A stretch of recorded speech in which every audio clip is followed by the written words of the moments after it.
ദൈവത്തിൻ പുത്രനാം യേശു ഭുജാതനായി സ്നേഹിപ്പാൻ ക്ഷമിപ്പാൻ സൗഖ്യം നൽകിടുവാൻ ജീവിച്ചു മരിച്ചവൻ എന്നെ രക്ഷിപ്പാനായി ഇന്നും ജീവിക്കുന്നവൻ എന്നെ കരുതാൻ. ദൈവത്തിൻ പുത്രനാം യേശു ഭുജാതനായി സ്നേഹിപ്പാൻ ക്ഷമിപ്പാൻ സൗഖ്യം നൽകിടുവാൻ ജീവിച്ചു മരിച്ചവൻ എന്നെ രക്ഷിപ്പാനായി എന്നും ജീവിക്കുന്നവൻ എന്നെ കരുതാൻ. താൻ വാഴുകയാകുലമില്ല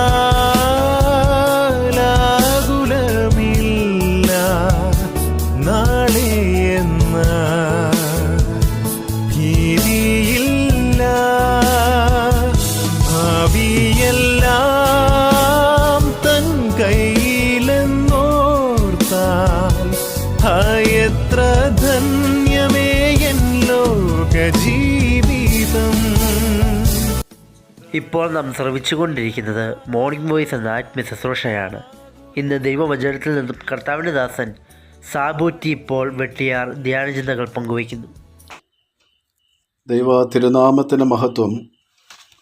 മോർണിംഗ് വോയിസ് എന്ന ആത്മീക ശുശ്രൂഷ ഈ നവമാധ്യമത്തിലൂടെ ശ്രദ്ധിച്ചുകൊണ്ടിരിക്കുന്ന എല്ലാ എൻ്റെ പ്രിയപ്പെട്ടവർക്കും നമ്മോട് ദയ തോന്നി നമ്മെ സ്നേഹിച്ച സ്നേഹനിധിയായ സ്നേഹസമ്പന്നനായ ക്രിസ്തുയേശുവിൻ്റെ നിസ്തുല്യ നാമത്തിൽ ക്രിസ്തീയ വന്ദനം അറിയിക്കുന്നതിനോടൊപ്പം ഒരു പുതുവത്സരാശംസ കൂടെ നേരുന്നു.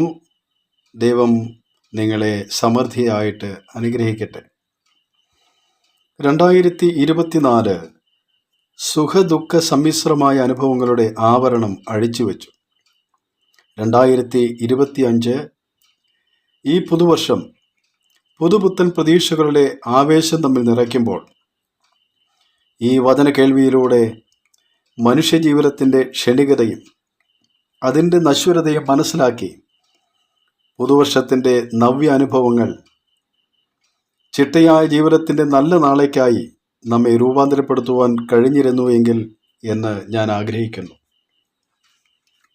വിശുദ്ധ തിരുവെഴുത്തിൽ നിന്നും ഒരു വേദഭാഗം വായിക്കുവാൻ താല്പര്യപ്പെടുന്നു. വിലാപങ്ങളുടെ പുസ്തകം 1-ാം അധ്യായം അതിൻ്റെ 12-ാമത്തെ വേദഭാഗം.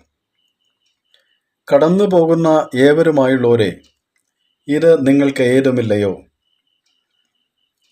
യെരുശലേം പട്ടണത്തെക്കുറിച്ചുള്ള വളരെ ശ്രദ്ധേയമായ ഒരു പരാമർശമാണ് വായിച്ചു കേട്ടത്. കാലത്തിൻ്റെ മാറിൽ വരച്ചുവെച്ച കമനീയമായ പട്ടണമാണ് യെരുശലേം. കുലീനതയും കുലമഹിമയും തിമിർത്താടിയ പട്ടണമാണ്.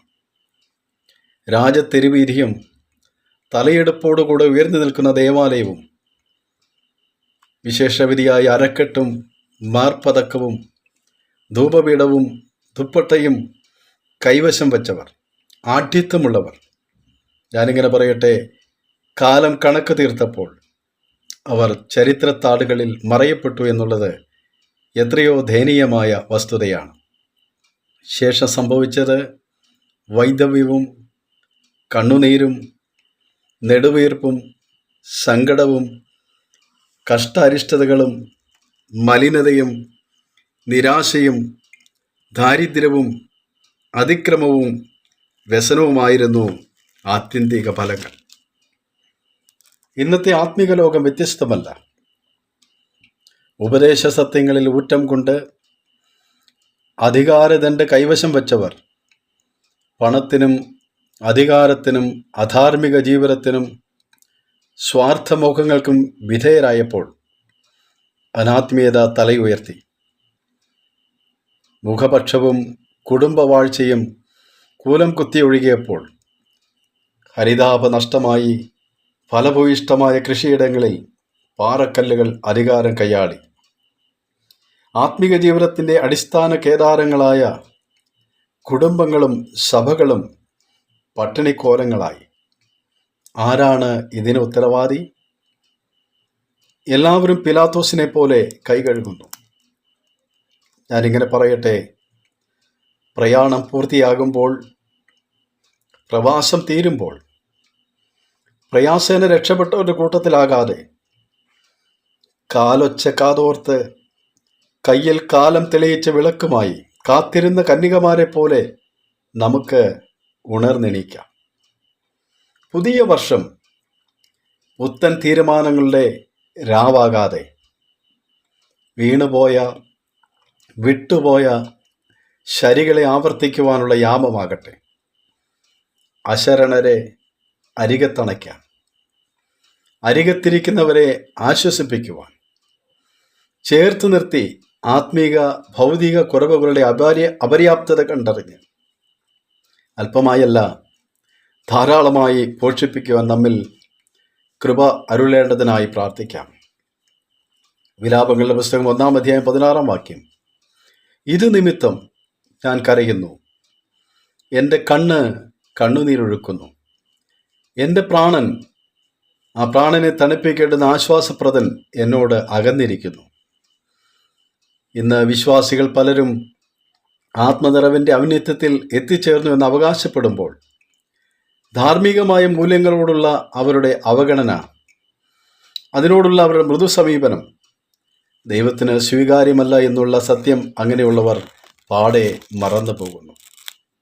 ഞാനിങ്ങനെ പറയട്ടെ, കാനായിലെ കല്യാണവും കാഴ്ച ലഭിച്ച മനുഷ്യനും ഉയിർത്ത ലാസറും കുളക്കരയിൽ കിടന്ന മനുഷ്യനും കുഷ്ഠം സൗഖ്യമായവരും ശമരിയാസ്ത്രീയും സക്കായിയും ഭക്ഷിച്ച് തൃപ്തരായ പുരുഷാരവും യേശുവിൽ ഉണ്ടായിരുന്ന ധാർമ്മിക മൂല്യങ്ങളുടെ വർത്തമാന പത്രങ്ങളാണ്.